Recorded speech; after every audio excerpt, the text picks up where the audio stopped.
झारखंड विधानसभा के चुनाव में जीते हुए नए विधायकों को विधायी ज्ञान देने के लिए एक प्रशिक्षण शिविर का आयोजन किया गया है, जिसमें राज्यसभा के उपसभापति हरिवंश नारायण सिंह प्रमुख रूप से शामिल हुए। इसके अलावा विधानसभा के अध्यक्ष रविन्द्रनाथ महतो, राज्य के मुख्यमंत्री हेमंत सोरेन और भाजपा के वरिष्ठ नेता सीपी सिंह भी शामिल हुए।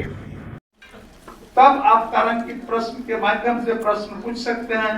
इनके अलावा निवेदन के माध्यम से भी आप ज्वलंत मुद्दों राज्य के सरकार को ध्यान दिला सकते हैं।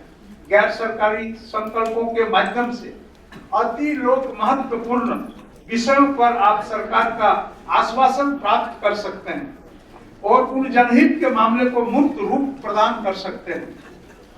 आप इन तमाम जो वेपन्स, जो हथियार जिसका आपको इस्तेमाल करना है, उसके पीछे आपको सतर्क रहने की आवश्यकता पड़ता है कि how to construct a question. हम क्वेश्चन कैसे बनाते हैं। प्रश्न पूछते समय संबंधित विषयों का पूरा अध्ययन कर लिया जाना चाहिए, ताकि पूरक प्रश्नों के माध्यम से आप अपने उद्देश्य के मूल तक बिना किसी भटकाव पहुंच सकें। मेरा कहने का मतलब यह है कि अगर प्रश्न करते समय प्रश्न को बारीकी से अध्ययन नहीं करके प्रश्न को अगर सभा सचिवालय के अंदर रखते हैं तो आप पूरक प्रश्न ढंग से नहीं कर पाते। और जब तक आप पूरक प्रश्न नहीं कर पाते हैं तो हमारे ट्रेजरी बैंक के तरफ से जो जवाब आता है उस जवाब से कभी कभी आप संतुष्ट भी नहीं हो पाते। इसीलिए मेरा आपसे कहना है, प्रश्न जिस विषय पर प्रश्न को विधानसभा के अंदर आपको लाना है, निश्चित रूप से उस विषय पर आपका अध्ययन होना चाहिए और आप जिस लक्ष्य तक पहुंचने का चिंता करते हैं उसके लिए पूरक प्रश्नों का भी निर्माण उसी हिसाब से करना पड़ता है। क्योंकि आपके साथ बैठे अपर मुख्य सचिव बात को बेहतर समझते हैं और परमानेंट एग्जीक्यूटिव सीधा उत्तर देने के बजाय ब्यूरोक्रेटिक स्टाइल में वो उत्तर दे देते हैं और ब्यूरोक्रेटिक स्टाइल में उत्तर दे देने के क्रम में कहीं आपका प्रश्न डाइल्यूट होने की संभावना हो जाता है। इसीलिए प्रश्न के गहराई और प्रश्न के तथ्य और तथ्य के बारे में आपका पूर्ण ज्ञान की आवश्यकता होती है।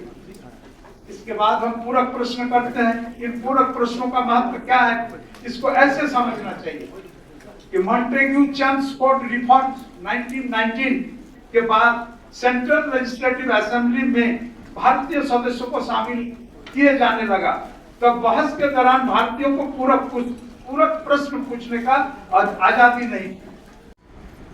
मैं उल्लेख करना चाहूंगा कि देश के यशस्वी प्रधानमंत्री आदरणीय प्रधानमंत्री नरेंद्र मोदी जी बार बार कहते हैं कि राजनीति में युवा बड़ी संख्या में आए, उनकी भागीदारी बढ़े। हमें उम्मीद है कि युवा लोगों की जैसी भागीदारी झारखंड में बढ़ी है, वे राज्य को एक नए मुकाम तक ले जाएंगे। खुद के अनुभव से कह सकता हूं और मैं माननीय अध्यक्ष रविन्द्रनाथ महतो जी की दूरदृष्टि की प्रशंसा करूंगा कि ओरिएंटेशन प्रोग्राम का महत्व क्या है।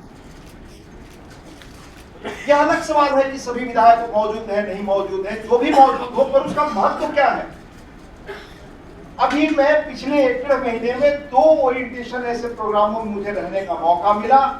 जम्मू कश्मीर में भारी संख्या में विधायक मौजूद हैं, जो अभी आप जानते हैं लंबे उस प्रक्रिया से वो पहली बार वहां इस तरह चुनाव हुए 370 हटने के बाद, और विधायकों में अपने क्षेत्र को आगे ले जाने, खुद की अपनी भूमिका कैसे बेहतर हो सके वो समझने की ललक। इसी तरह भी हरियाणा, मैं आपको बताना चाहता हूं कि 14 के बाद बड़े पैमाने पर हमारे लोकसभा के जो माननीय अध्यक्ष हैं, वो प्राइड संस्था के माध्यम से कैसे ये प्रशिक्षण का काम पूरे देश में तो हुई, देश के बाहर दुनिया के कई देश यहां आकर के उनसे प्रशिक्षण पाए, यह काम तेजी से हो रहा है। और मैं इसके पीछे का महत्व जरूर एक पंक्ति में बताना चाहूंगा। 2013 में मैं पत्रकार हूं और पत्रकार के रूप में मुझे देश के तब के प्रधानमंत्री आदरणीय मनमोहन सिंह जी के साथ चीन जाने का मौका मिला।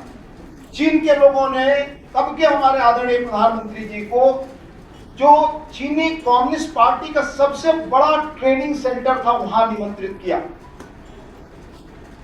और तब जो आज चीन के प्रधानमंत्री हैं वो उसके इंचार्ज थे। आप महत्व समझिए कि वहां कितने महत्वपूर्ण लोगों को प्रशिक्षण का प्रभार मिलता।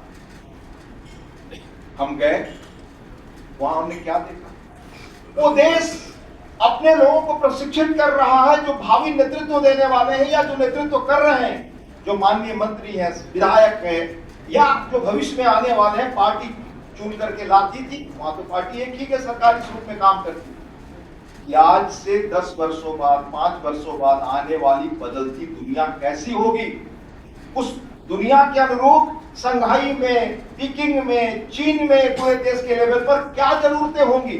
आबादी बढ़ेगी तो रहने के लिए कितनी चीजें चाहिए, नौकरी कितनी जरूरत होगी, कैसे नौकरी कहां से क्रिएट होगी, और जो सबसे बड़ी चीज जो टेक्नोलॉजी दुनिया को आज तेजी से बदल रही है, और दुनिया आज जिस स्पीड में बदल रही है, अगर आप पुराने स्पीड से चलेंगे तो आप कॉप अप नहीं कर सकते, आप इतिहास के अतीत बन जाएंगे।